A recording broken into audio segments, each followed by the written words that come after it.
국민의힘 개혁신당 인수합병 될 거다라는 이야기까지 해서 그게 화제가 됐었는데 과연 그렇다면 개혁신당 자신있게 외치셨는데 지금 개혁신당의 정체성을 뭐라고 설명할 수 있을까요? 네. 이게 우리나라가 정당의 정체성이라고 하면 네. 사실 이게 산업화 민주화, 그 다음에는 보수진 이런 식으로 사실 한 20, 30년 간격으로 계속 와 있었어요. 그런데 사실 지금 그 다음 아젠다를 던지고 있는 존재 자체가 없다고 생각을 해서 저희는 이제 미래 세대를 위한 일을 하겠다고 얘기는 했지만 그게 정확하게 그러면 어떤 의미냐는 의문이 있을 수밖에 없는데 저희가 지금 생각하고 있는 우리 당의 지향점은 생존을 위해 고군분투하고 있는 기업과 같은 정당이다.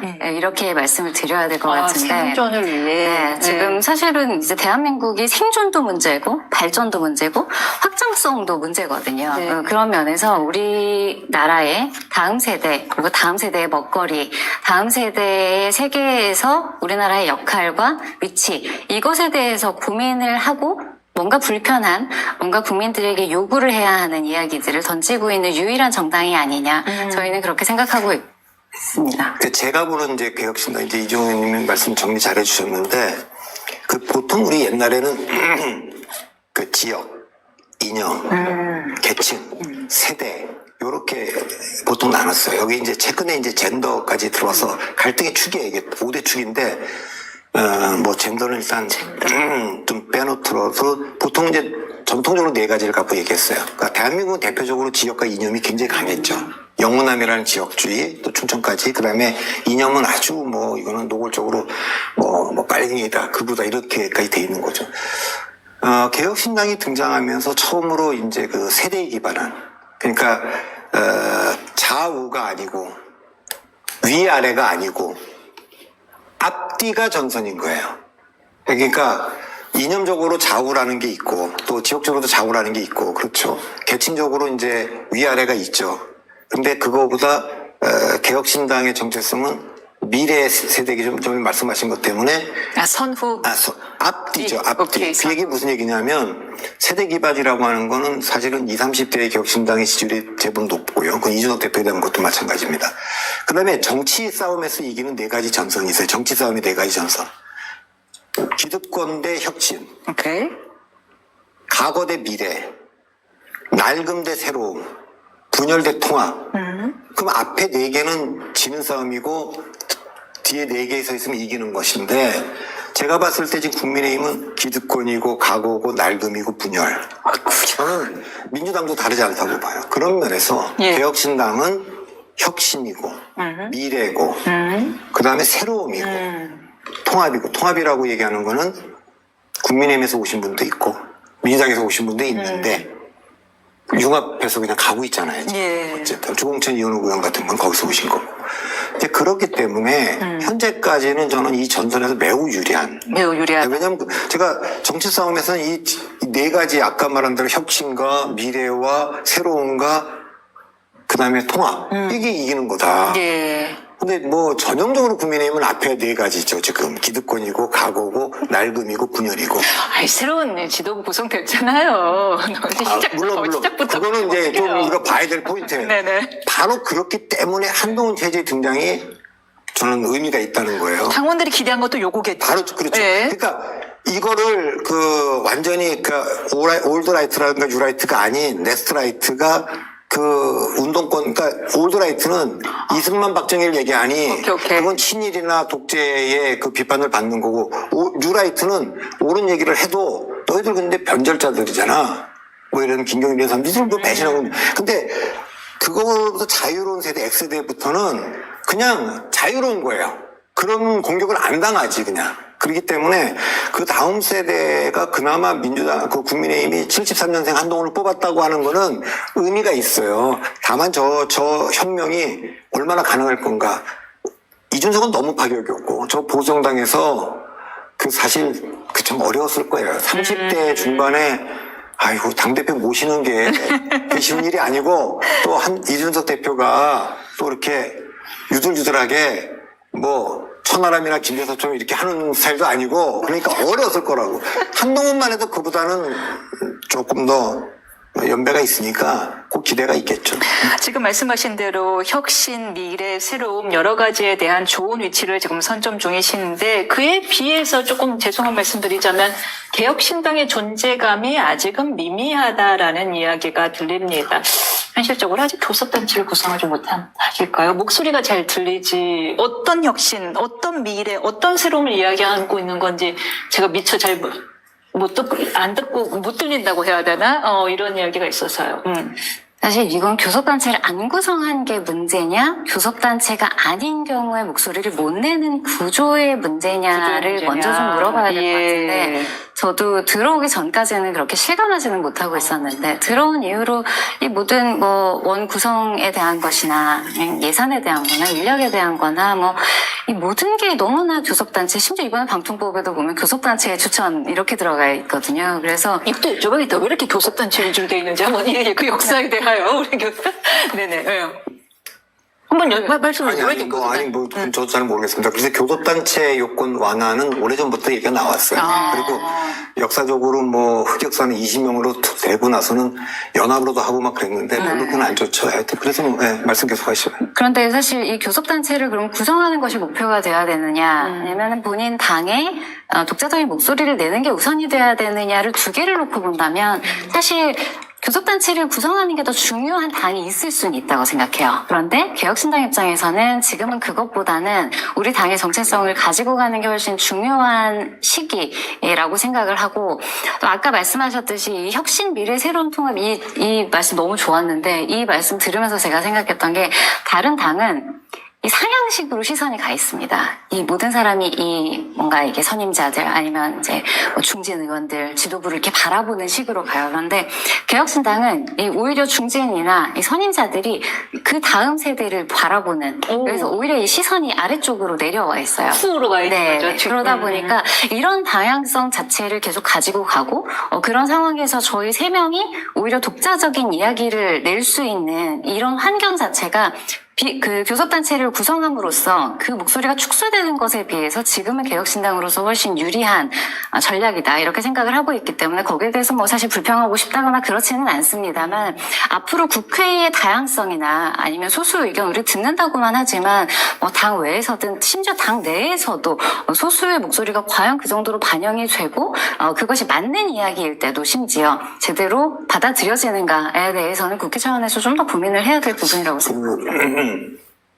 저는 처음에 이제 총선 앞두고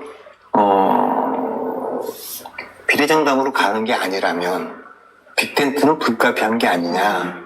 그때도 뭐 김정희 의장 같은 분은 아니 왜 이낙연 같은 사람하고 하냐 뭐 이런 얘기를 했고 저는 현실적으로 제가 이제 2016년 국민의당이라는 당을 한번 컨설팅을 해봤거든요. 38석을 만드는 과정에서 돌풍이었죠. 그 약간의 이제 호남 의원들이 있지만 이 연합을 하면 그 연합이 갖고 있는 힘이 있어요. 전국에 다 후보를 내고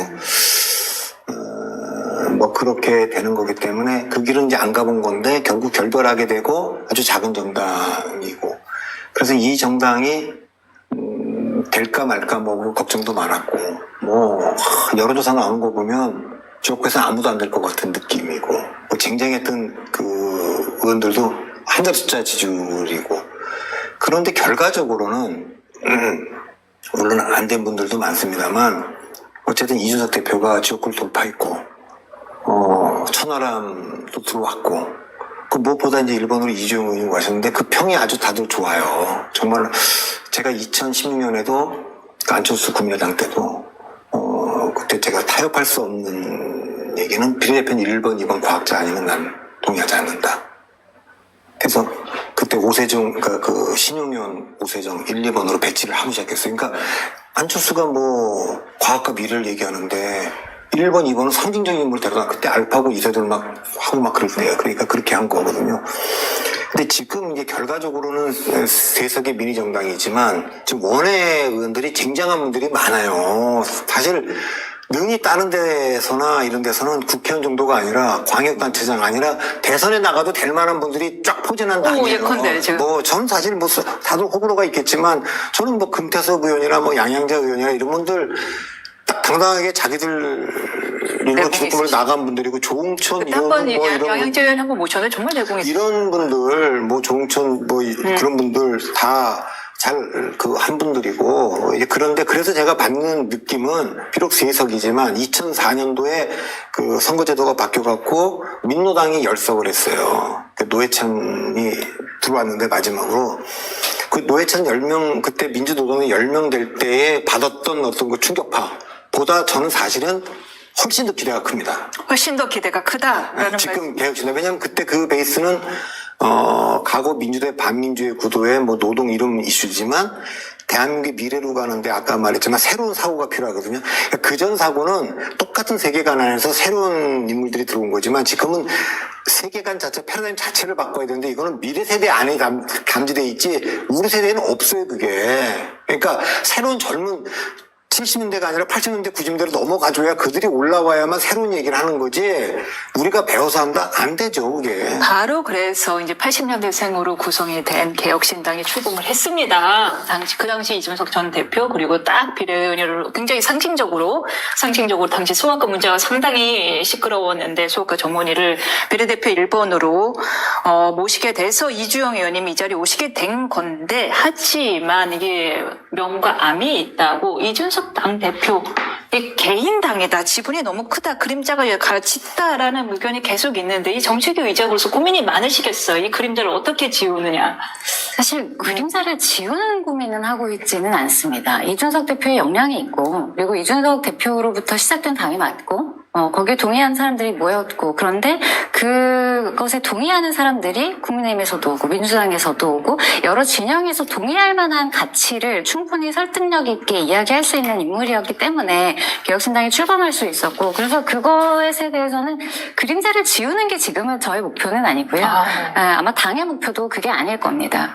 다만 네. 지금 이제 원내에 들어간 3명 그리고 원외에서도 지금 당대표, 허원하 대표부터 시작해서 방금 말씀하신 저희 이제 기성 의원님들 같은 경우도 지금 저희는 굉장히 입체적인 개인이 모여있다고 생각해요. 그렇기 때문에 저희로서도 국민들의 개개인의 이런 입장을 이해하거나 대변하기가 좋고 또 국민 여러분들이 저희에게 감정이입하기도 참 좋은 당일 거라고 생각을 하거든요. 그렇기 때문에 저희가 고민하는 건 확장성이지 그걸 지우는 건 아니고 오히려 그 지우는 것에 대해서는 이 대표 본인은 많이 고민을 하는 것 같아요. 그래서 이번에 당권을 굳이 잡지 않겠다고 했던 것도 우리 당 내에서의 다양성과 확장성을 고민했기 때문에 나왔던 결정이라고 생각하고 그 외에 앞으로 지선이라던가 뭐 보궐이 됐건 다음 총선이 됐건 대선일 수도 있겠고 거기에 대해서 확장성을 높이기 위해서 본인이 지역구에 지금 투신을 하고 집중하는 것 자체도 사실은 동시에 이준석을 지운과 동시에 개혁신당에서 이준석이 하고 싶어 했던 정치를 훨씬 더 다채롭게 만들 수 있는 좋은 전략이다. 저는 그렇게 보기 때문에.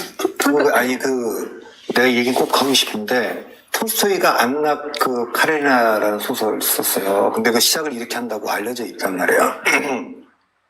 아니, 모든 행복한 가정은 다 비슷한 이유로 행복하지만 불행한 가정은 다 저마다 다른 이유로 불행하다.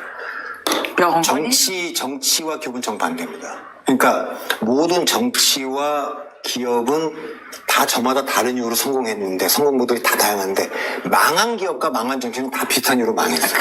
자, 그 망한 게 뭐냐?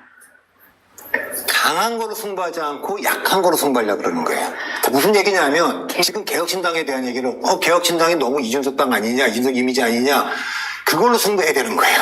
설렁탕 집은 설렁탕 하나만 파는 거지 강점을 놔두고 이거가 그러니까 저는 안철수 의원의 그 실패를 보면 본인이 과학과 뭐 의학 이런 거면 그거 얘기를 해야 되는데 내가 뭐 외교나 정치개혁이나 뭐 국방에 가면 아무리 그분이 그거를 공부를 해서 뭘 해도 그 사람들은 그걸 그분의 강점으로 보지 않아요. 그러니까 대부분 어디서 실패하는 정치인들은 자기 약점을 서민이 아닌 사람은 서민성을 좀 강조하고 싶고 그렇지 않습니다. 물건이든 정치인이든 기업이든 좋아하는 이유는 강한 거는 강한 이유 그것 때문에 강한 거예요. 사는 거예요. 구매하는 거예요. 그러니까 예를 들면 여기에 무슨 뭐 우리가 기성정당이 있다고 칩시다. 저가항공은 뭡니까? 대한항공이 있고 아시아나가 있다. 대지도 가는데 두 개밖에 없잖아요. 저가항공 값이 싸잖아요. 그러면 값이 싼 게 특장점이에요. 근데 여기에 예를 들면은 아주 기가 막힌 한정식집이 있고 여기 이탈리안 식당이 있어. 그럼 거기서 틈새라면 해도 먹고 사는 거예요. 확실히 다른 걸 해야 되지 어정쩡하게 흉내내는 건 안 된다. 그러니까 개혁신당의 지금 가장 강력한 점은 뭐냐? 이준석이에요. 이준석이고 천하람이고 이주영이고 조홍천이고 인물들이라고요. 세대 기반이긴 하지만 그러면 그 인물들을 어떤 사람들은 금태섭 양양자는 또 유호정은 이러니까 이거 배척하자 그러지만 이 다양한 인물들을 어떻게 다 뛰어난 감독이 저는 신원호 PD를 좋아하는데 신원호 PD가 만든 응팔 시리즈 있잖아요. 응팔. 그거 뛰어난 겁니다. 우선 악역이 없어. 악역이 없는데도 드라마가 돼. 두 번째, 그러니까 모든 캐릭터를 살려내요. 그 죽은 캐릭터가 하나도 없어요. 그게 굉장히 뛰어난. 그러니까 갈등 라인보다 러브 라인으로 드라마를 히트시키기가 어렵고 나와 있는 배우들을 모든 캐릭터를 성공시키는 게 어려워요. 그러니까 꼬이지 않았기 때문에 그분이 그런 거예요. 그러니까 이 모든 거에 사람들이 장점을 보는 거죠. 그러니까 지금 개혁신당은 이준석이라는 상품을 어떻게 극대화시킬 거냐. 이거는 겁을 먹으면 안 돼요. 이준석 당연히 이게. 다른 사람은 다른 사람들 다른 사람들도 더 띄우지만 기본적으로 이준석이 위축되거나 이준석의 뭐를 제어하려고 한다. 망하는 길로 가는 거예요. 알겠습니다.